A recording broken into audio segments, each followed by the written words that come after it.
배 가시가 없어진 게 민물 환경에서 적자라고 얘기를 했는데 그 적자가 도대체 어떻게 출현해? PDX1이라고 하는 배가시를 만드는데 중요한 유전자가 있는데 그 유전자의 앞쪽에 특정한 부분에 이 PDX1 유전자의 스위치를 켜는 인해서가 들어있어. 근데 이 인해서가 삭제됐어. 담수형에서. 그래서 배가시가 없어진 거야. 와. 라고 적자의 출현을 분자 수준에서 우리 설명할 수 있는 시대가 온 거예요. 인사할 시간도 많습니다. 여러분의 시간을 낭비해드릴 느리지만 쿨한 과학. 랩미팅입니다. 반갑습니다, 교수님들. 반갑습니다. 반갑습니다. 이 양적 형질이라면 우리가 칼로 무자르듯이 자르기 힘든 연속적인 형질 있잖아요. 키 네. 같은 것들. 지금 저 키로 딱 정렬시켜 놓은 거거든요, 사람을.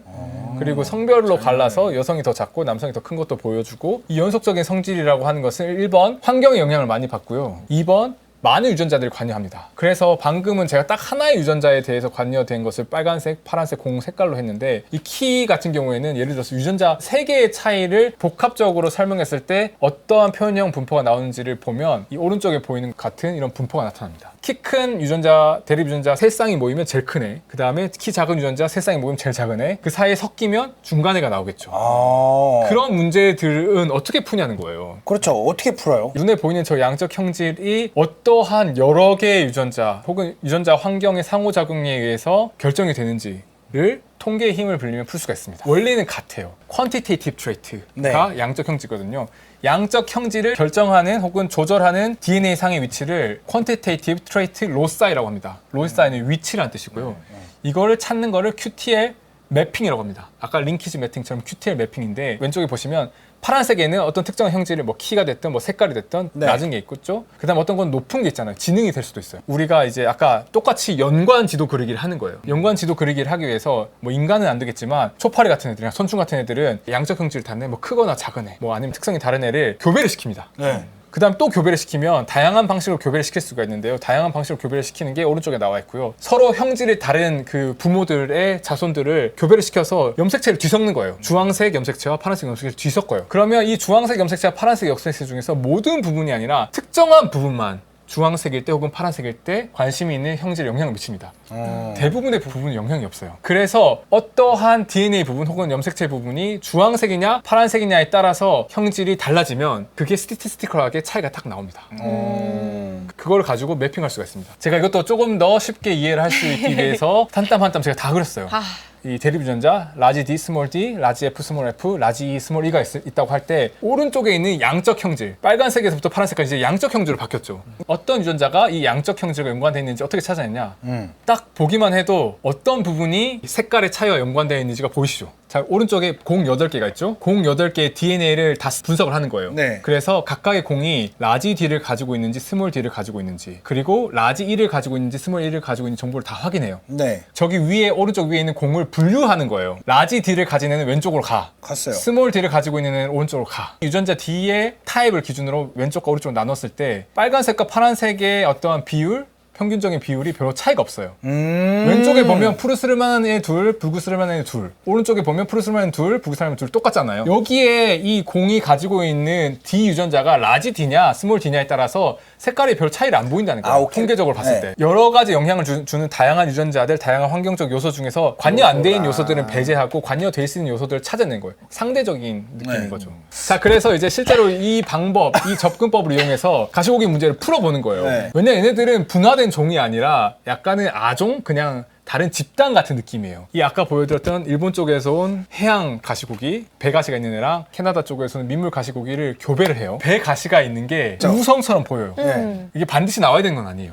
그런 다음에 얘를 다시 잡종들끼리 교배를 시켜가지고 그 다음에 이 양적 형질 지도 그리기를 하는 겁니다. 네. 배에 있는 여러 가지 양적인 형질, 가시의 길이, 배에 있는 이 골격의 크기 이런 것들을 재봅니다. 그래서 실제로 쟀더니 이 지도가 나온 거예요. 7번 뭐 염색체라고 부를 수 있는 링키지 그룹이 결국은 염색체라는 뜻이거든요. 그 염색체 한쪽 끝으로 가면 갈수록 LOD, 아까 보여드렸던 통계적 이상, 삐용삐용 여기 뭔가 오른쪽 끝에 거의 텔로미어 쪽으로 가면 갈수록 뭔가가 있다라고 하는 시그널이 딱 잡힌 겁니다. 되게 드라마틱하게. 네. 다른 염색체 부분에도 약한 신호들이 보이긴 한데요. 굉장히 약하고요. 있는데요. 거의 멘델 유전학으로 설명할 수 있는 수준의 아주 강력한 유전 변이가 저기 있다라고 하는 게 잡힌 거예요. 여기서 중요한 포인트가 지금 저희가 배 가시에 주목하고 있는데요. 네. 보시면 여기에 아까도 얘기했지만 펠빅 스파인이라고 하거든요. 네, 근데 네. 펠빅이 골반이라는 뜻이에요. 맞아요. 골반에 뭐가 달려있냐면 다리가 다리. 달려있어요. 다리가 달려있는 부분에 해당해요. 그래서 이게 진화적으로 우리가 상동성이라고 하죠. 조상에서부터 유래한 같은 구조예요. 네. 우리 골반에 달려있는 이 다리와 가시고기의 복부에 있는 가시가 상동 구조예요. 아. 지금에 와서는 다른 동물이고 그다음에 다른 구조처럼 보이고 다른 부속지처럼 보이지만 골격을 보면 유사성이 남아있고 공통조상의 증거로 보통 많이 얘기를 하게 그럼 돼요. 가시고기도 인간이랑 사실상 굉장히 비슷하다. 어류들도 골격 구조에 보면 유사한 부분이 있죠. 척추동물들끼리 공유하는 기본적인 구조가 있어요. 이 얘기를 갑자기 왜 넘어갔냐면 네. 양적 지도 그리기, 양적 형질, QTL 매핑을 통해서 그림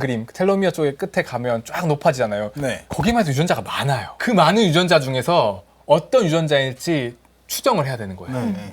추정을 할 때 나름의 근거를 세운 거죠. 이 유전자들 중에서 가시를 만드는데 관여되어 있는 유전자가 있을 것이다. 혹은 이 골반 뼈 구조와 관련된 골반 쪽에 있는 혹은 다리 역할을 쪽에 있는 이 구조와 관련된 역할을 하는 애가 있을 것이다. 아, 그러면 당시에 이제 뭐 다른 척추 동물을 이용해서 뒷다리 해당하는 다리에 해당하는 이 구조에 대한 연구들은 꽤 많이 돼 있으니까 거기에서 밝혀진 유전자들 중에 뭔가 나올 수도 있지 않을까?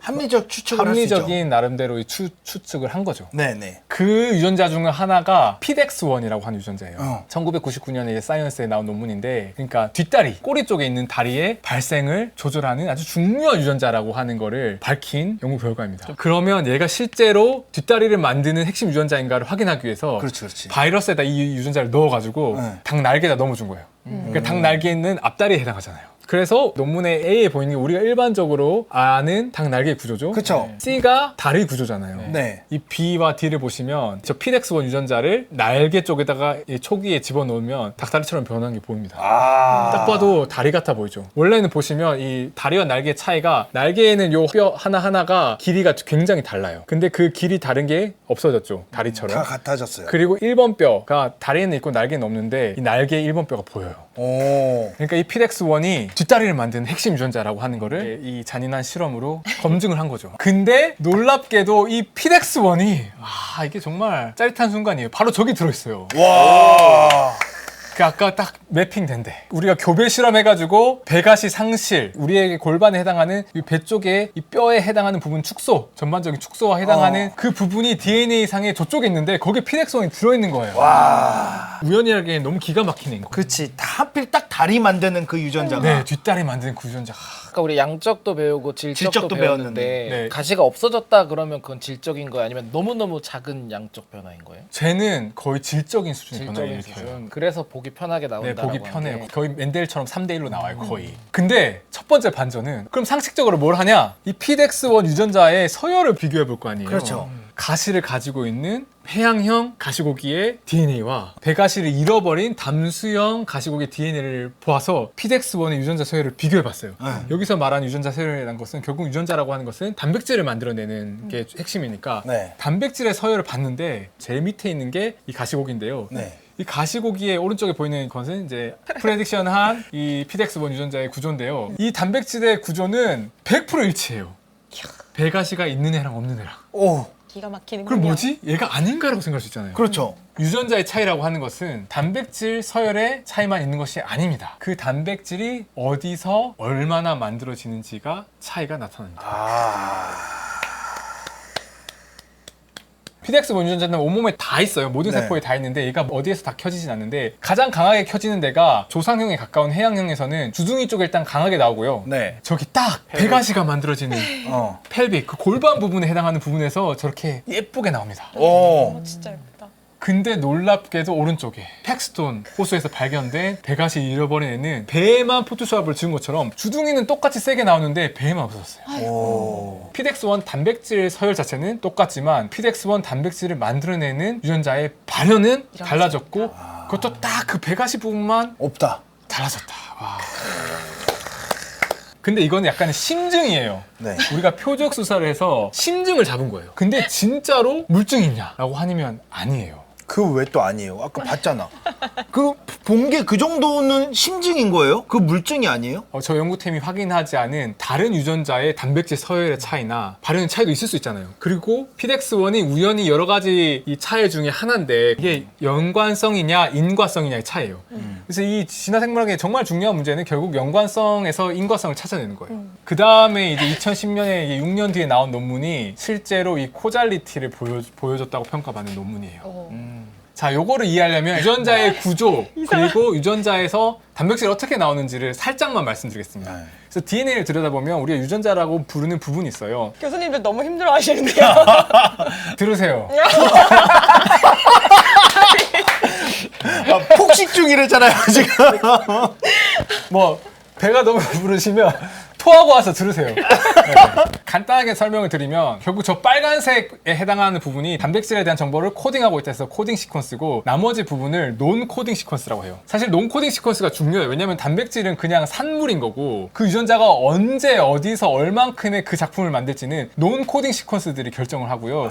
그 논 코딩 시퀀스 중에 실제로 시공간적인 발현, 유전자의 실질적인 산물을 만들어내는 거를 조절하는 애를 레귤레이터리 시퀀스, 조절 서열이라고 합니다. 그래서 지금 보여드린 이런 부분들이 조절 서열이고요. 네. 결과적으로 이제 빨간색 단백질을 코딩하는 서열에는 차이가 없다는 걸 이미 확인했잖아요. 그렇죠. 그럼 저 다른 부분이 중요한 거예요. 왜냐면 저 다른 부분이 언제 어디서 유전자가 켜지고 꺼지는지를 조절하고 결정하는 요소들이기 때문인 거예요. 그 다음 슬라이드 보여주시면 제가 알맹이들을 준비했습니다. 여러 가지 요소들 중에서 좀 복잡한 게 있는데 오늘 딱 요것만 아시면 됩니다. 인핸서. 인핸서. 네. DNA에서 RNA가 만들어지는 것을 유전자의 전사라고 하죠. 이걸 전사를 조절하는 것을 전사 조절. 쉽게 트랜스크립션 레귤레이션이라고 하는데요. 이 전사 조절하는 핵심 요소 중에 하나가 인핸서예요. 근데 이 DNA에 들어있는 어떤 서열에 전사를 조절하는 트랜스크립션 팩터라는 게 붙어요. 사실 유전자 바로 앞에 프로모터라고 하는 근접 스위치가 있어요. 그 요 근접 스위치 말고 인핸서라고 해서 근접해 있을 수도 있고 멀리 떨어져 있을 수 있는 이 다른 제2, 제3, 제4, 제5, 제6의 스위치가 있어요. 그래서 직접적으로 유전자가 DNA에서 RNA가 만들어지기 시작하는 부분은 저기 프로모터라고 부르는 부분이고요. 네. 근데 프로모터가 작동을 하려면 멀리 떨어져 있을 수도 있는 이 인핸서에 여러 가지 트랜스크립션 팩터라고 불리는 조절하는 단백질이 붙어야 돼요. 그럼 붙으면 이렇게 진짜로 DNA가 휘어져가지고 이 프로모터에서 이 유전자가 발현, 그러니까 DNA에서 RNA가 합성이 될 수 있는 그 전사를 시작하게 해줍니다. 이해되셔야 되는데. 프로모터랑 이해는 인핸서랑 그럼 차이가 정확하게 뭔가요? 프로모터는 바로 앞에서 실제로 RNA 중합 효소라고 해서 RNA를 만드는 효소가 결합해서 전사를 시작하는 부분이에요. 네. 그리고 인핸서는 조금 거리가 있거나 이 RNA 거리가 중합 있다는 게 무슨 말이에요? 뭐에서 거리가 있다는 거예요? 연기 서열에 서열상에서. 서열에 간격이 있어요. 그래서 단백질을 만드는 부분에서 프로모터는 바로 옆에 붙어 있어요. 네. 근데 이 인핸서는 막 몇천 베이스 페어 염기서열 떨어져 있을 수 있고 네네네. 몇만 베이스 페어도 떨어져 있을 수도 있어요. 네. 근데 저기에 여러 가지 전사 조절 인자들이 붙어가지고 네네네네. 말하자면 스위치를 켤 수가 있는 거예요. 어, 그러니까 오케이. 스위치를 켜려면 여러 단백질들의 협동이 필요해요. 네. 맞아요. 근데 그 협동할 수 있는 단백질들 중에 일부는 멀리 있는 인핸서에 결합해서 작용을 해요. 아, 오케이. 이해됐습니다. 자, 보시면 이것도 제가 이제 발생학 교과서에서 강의할 때 가져오는 건데 흥미로운 것 중 하나가 같은 유전자가 예를 들면 뇌에서도 켜지고 팔다리에서도 켜진다고 해봅시다. 그러면 일단 얘네들은 다 같은 프로모터를 쓰는데 다른 인핸서를 쓸 수가 있어요. 인핸서 자체는 DNA 서열이니까 모든 세포들이 다 가지고 있어요. 이게 헷갈리는 부분이에요. 근데 서로 다른 전사인자들을 가지고 있어요. 프로모터하고 반응할 수 있는 전사인자들이 다 다르다는 거죠. 그 아까 그 컴플렉스를 조합할 수 있는 member들이 달라진다는 얘기죠. 뭐가 많이나 나왔어. 아니에요. 나중에 다시 한 5번쯤 돌려보시면 다 이해될 네. 겁니다. 좋습니다. 좋습니다. 자, 이거 보시면 첫 번째는 보라색 인핸서는 뇌에서 켜진 인핸서예요. 네, 그리고 오케이. 초록색 인핸서는 팔다리에서 켜진 인핸서예요. 사지에서 켜진 인핸서고요. 뒤에는 유전자 A가 있어요. 근데 여기서 핵심은 뇌 인핸서랑 팔다리 인핸서가 뇌랑 팔다리에 모두 2개씩 다 들어있어요. 네. 근데 두 번째 B를 보세요. 뇌를 먼저 봅니다. 뇌에서는 보라색 인핸서를 켜는 뇌의 특이적인 전사인자들이 들어있어요. 제가 이 유전자 A를 켜는 역할을 하는 거예요. 두 번째에서는 걔네들은 없어요. 대신에 초록색 전사인자들이 들어있고요. 저 단백질이 들어있고 초록색 인핸서에 가서 결합해서 A 유전자를 켜는 거예요. 그러니까 결과는 비슷하죠. A 유전자에서 단백질을 만들어내는데요. 서로 다른 인핸서를 쓰는 거예요. 예를 들어서 똑같은 A라는 단백질을 만들어냈는데 네. 보라색 스위치를 켰냐 초록색 스위치를 켰냐라는 거잖아요. 그렇죠. 오케이. 이게 왜 중요하냐? 네. 이것만 보더라도 보라색 스위치가 망가졌을 때는 뇌만 문제가 생겨요. 초록색 스위치가 망가지면 팔다리가 문제죠. 팔다리만 문제가 생겨요. 근데 A 유전자 자체가 망가지면 다 문제가 생기는 거예요. 이게 엄청나게 중요한 포인트예요. 자, 그래서 단백질 서열은 차이가 없는데 유전자 발현의 차이는 있다. 그것도 배가시, 골반 쪽 특이적으로 차이가 있다라고 했어요. 근데 그거는 이 유전자 발현의 결과적인 패턴인 거예요. 왜 그런 차이가 나타나냐? 피덱스1의 발현 차이. 바다에서는 배가시 쪽에서 나오고 담수에서는 안 나오잖아요. 그게 왜 차이가 있지? 그리고 그게 실제로 가시가 있고 없고의 원인이 되냐? 인과적인 원인이 되냐를 보는 과정입니다. 그래서 처음에 봤더니 배가시가 없는 담수의 DNA를 뜯어서 봤더니 교배를 해서 뜯어서 봤더니 그러니까 유전자 앞쪽에 차이가 있다. 유전자 앞쪽이라고 말하는 건 프로모터를 말하는 거예요? 프로모터보다 더 앞쪽이에요. 이네서가 있다는 거 DNA는 아니에요? 5'에서 3' 있잖아요. 네. 앞쪽을 5' 쪽이라고 하고 뒤쪽을 3' 쪽이라고 했을 때 네. 거기 앞쪽에 있어요. 그래서 이 앞쪽 위쪽에 뭔가가 있다라는 것을 교배 실험을 통해서도 알았고요. 그 다음에 실제로 호수에 가서 여러 물고기들 잡은 다음에 차이를 나타내는 애가 피덱스1이 밑에 C에서 화살표로 표시가 돼 있죠. 화살표 방향이 5'에서 3' 방향인 거고요. 거기 위쪽에 가시에 유무에 영향을 주는 애가 저기 있다라고 하는 걸 확인한 거예요. 그럼 아까 그 유전자 똑같다고 했던 건 피덱스1의 서열만 같다는 말이에요? 피덱스1의 단백질 서열이 똑같다는 거죠. 아, 모든 게 똑같다가 아니라 그 모든 게 부분이? 똑같진 않죠. 단백질 서열을 빼고는 다른 부분은 차이가 많아요. 핵심은 여기서 가서는 이건 거예요. 아까 말했던 인해서. 배에서 이 피덱스1이라고 하는 스위치를 켜는 인해서가 이 부분에 들어있지 않을까라고 하는 가설을 세운 거예요. 그래서 요 아까 보여드렸던 뭔가가 들어있을 만한 부분 중에서 크게 두드러지게 차이를 보이는 부분을 찾았더니 배가시가 없어진 팍스톤 호수에 있는 애와 또 다른 배가시가 없어진 베얼포 호수라고 하는 가시고기의 물고기에서 이 부분을 들여다봤더니 DNA가 없어진 부분이 있는 거예요. 없어졌다는 게 소실된 거예요? 아니면 변형된 거예요? 소실된 거예요. 그래서 여기서 생각할 수 있는 합리적인 가설은 저 부분에 배의 가시 스위치 인해서가 들어있다. 근데 쟤네들은 그 가시 스위치가 삭제됐다. 그래서 더 이상 배가시를 못 만든다. 진짜로 거기 스위치가 들어있는지를 눈으로 보여준 거예요. 뭘로 했냐? 형광을 가지고. 인핸서가 없으면 잘 발현이 안 되는 일반적인 프로모터 뒤에다가 이 형광 단백질을 켜놨어요. 그런 다음에 저기 인핸서를 붙여준 거예요. 인핸서를 붙였다는 게 저 소실된 거를 집어넣었다는 그러니까 거예요? 저 소실된 부분 있잖아요. 네. 배가시가 있는 해양. 네. 그럼 그 해양형 DNA에서 담수형 DNA에서만 없어진 부분을 뜬 거예요. 클로닝을 해가지고 그 인핸서 부분이랑 형광 단백질 유전자를 퓨전, 결합시켜준 거예요. 그때 배가시 부분이 나오는 게 보여요. 그러네. F의 저 하얀색 삼각형 화살표. 근데 그거를 이 팍스톤 호수에서 있는 이 배가시가 없어진 부분은 결실이 돼 있잖아요. 네. 더 작겠죠? 거기에서 떠서 그 인해서가 없어졌을 걸로 추정된 DNA를 형광 단백질 유전자랑 퓨전시키면 배가시 부분이 안 보여요.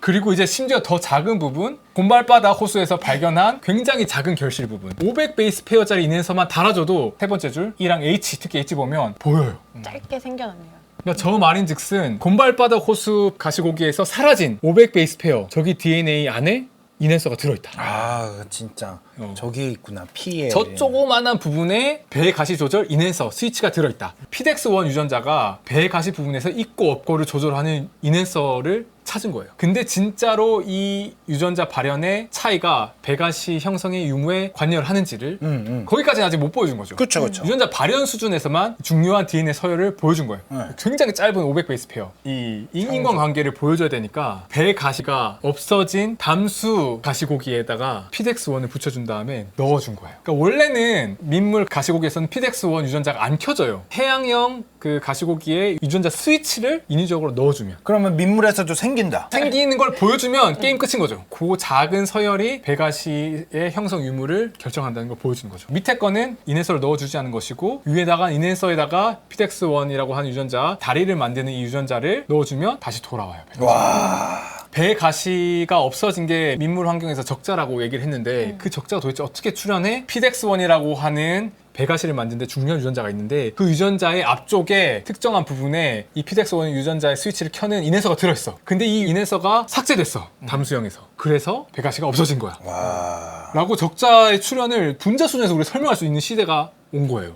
그러면 여기서 궁금한 점 중 하나는 왜 단백질 코딩 서열이 아니라 인핸서가 진화했을까? 그러니까. 여기서 굉장히 중요한 개념이 나옵니다. 바로 모듈입니다. 우리가 해부학적 구조도 모듈화가 돼 있죠. 모듈적인 특성이 해부학적인 수준뿐만 아니라 피덱스1이라고 하는 유전자에 켜고 꺼지는 게 인핸서라고 하는 모듈화된 스위치로 조절된다는 거예요. 아까 피덱스원 주둥이 부분 켜졌으니까 네. 피덱스원이 아예 다 망가져 버리면 주둥이 부분에 문제가 생길 수가 있죠. 근데 딱 인앤서만 없어지면 나머지 부분은 말짱하게 두고 배가시만 깔끔하게 딱 없앨 수 있는 거예요. 그 다음에 아까 저 작은 DNA 결실 얘는 독립적으로 다른 돌연변이를 획득했죠. 훨씬 작은 돌연변인데 아마도 같은 인앤서를 지운 이 돌연변이인데요. 얘가 적자가 한 번 출현할 뿐만 아니라 반복해서 출현한다는 거예요. 왜요? 이 해양에서 담수 조건으로 넘어가는 건 되게 빈번하게 일어나고요. 또 이게 되게 보편적으로 가시 상실이 보인단 말이에요. 진짜 그 메커니즘도 보편적인 메커니즘이 있을까? 아니면 제각기일까? 민물 큰 가시고기들이 다 똑같이 요 펠 인앤서를 잃어버렸을까?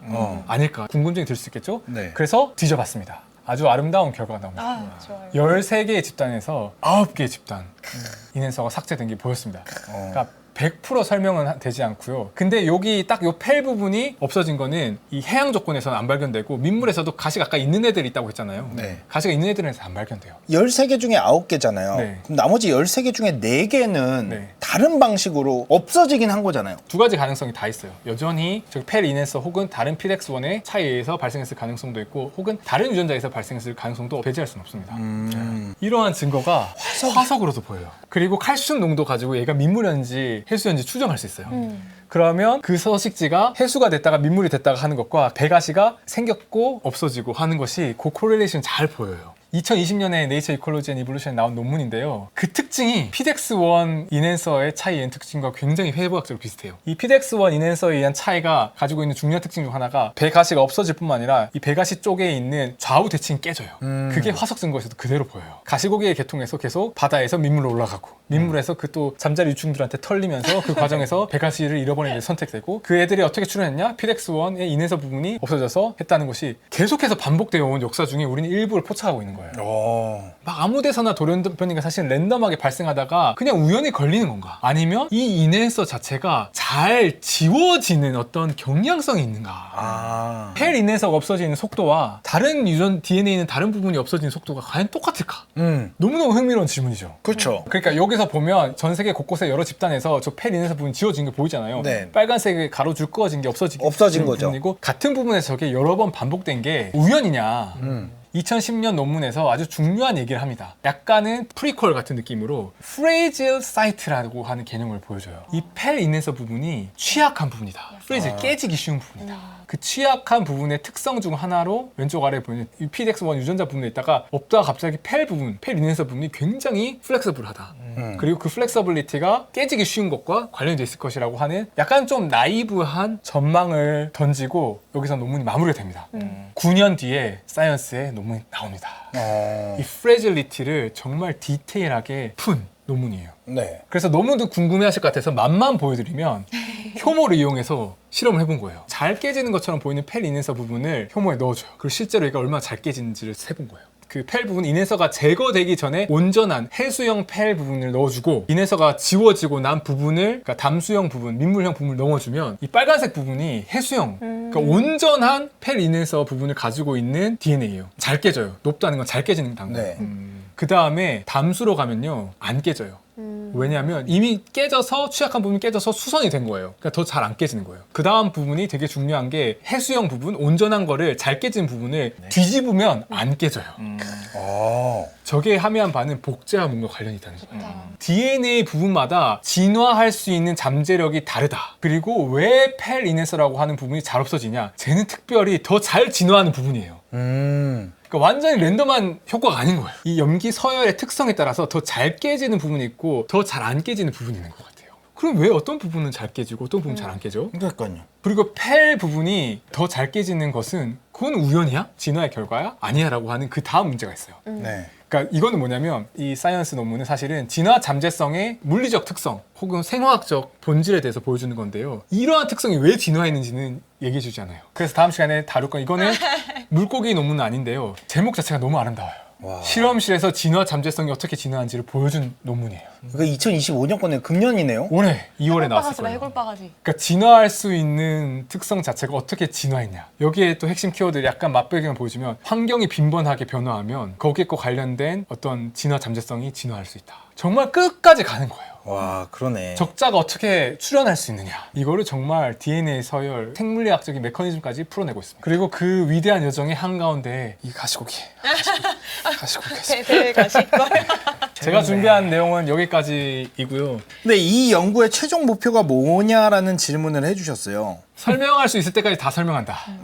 말하자면 다윈 할아버지가 시작한 이 진화론을 완성을 향해 나아가는 거죠. 사실은 진화론이 있고 창조론이 있고 하는 것처럼 그렇게 하지만 사실은 진화라는 것도 새로운 생명체가 네. 나타나는 거잖아요. 거기서 우리가 창조라고 불렀어야 되는데 그렇죠. 창조론의 개념이 약간은 다르게 종교적으로 뿅뿅뿅한 느낌이잖아요. 네. 그렇게 나타난 것처럼 느껴지기 때문에 오늘 이대한 교수님의 말씀을 하신 거는 사실 창조라는 것 자체도 지금 분자 단위로 우리가 네. 해석을 한 것처럼 진화의 일종에서 나온 거다. 지금 우리 과학은 그 정도로 설명할 수 있을 정도로 발전해 있다라는 거를 보여주는 거죠. 근데 보통 진화를 설명할 때 옛날 다윈이 얘기했던 진화론적인 설명에 머물러 있는 경우가 사실 많거든요. 근데 그렇게 설명을 하다 보니까 과학적인 근거가 되게 부족해 보이고, 그러니까 여전히 진화를 믿지 못하고 뭔가 이제 되게 비과학 영역인 것 같고 이렇게 치부해 버리는 경우가 많은데, 사실은 진화 부분의 연구가 굉장히 많이 되어 있고 뭐 교수님 하고 계시지만 오늘 보여드리는 것들이 진화가 실제로 일어나고 있고 그게 이제 과학적으로 정말 분자적으로 진짜 어떻게 일어나고 있는지를 보여주는 중요한 논문들이거든요. 근데 이런 게 보여드린 것뿐만 아니라 굉장히 많이 존재하고 있고, 즉 진화라는 것이 정말로 과학적인 영역에서 얼마나 깊이 있게 다뤄지고 있는지를 이런 계기로 많이 알려질 수 있으면 좋겠네요. 제 강의를 통해서 더 업데이트된 진화 생물학이 보급되고 거기에 기반해서 좀 건전하고 건설적인 또 이렇게 토론이 됐으면 좋겠다라고 하는 것이 어떻게 보면 이 기획의 아주 중요한 동기 중 하나인 것 같습니다. 오늘 진화에 대해서 대한사극 대한사극의 그 오프닝을 화려하게 이 두 분과 함께 또 열어봤습니다. 네, 오늘 여기까지 하도록 하겠습니다. 아유, 고생하셨습니다. 인사할 시간도 많습니다. 여러분의 시간을 낭비해드릴 느리지만 쿨한 과학. 랩미팅이었습니다. 감사합니다, 교수님들. 감사합니다.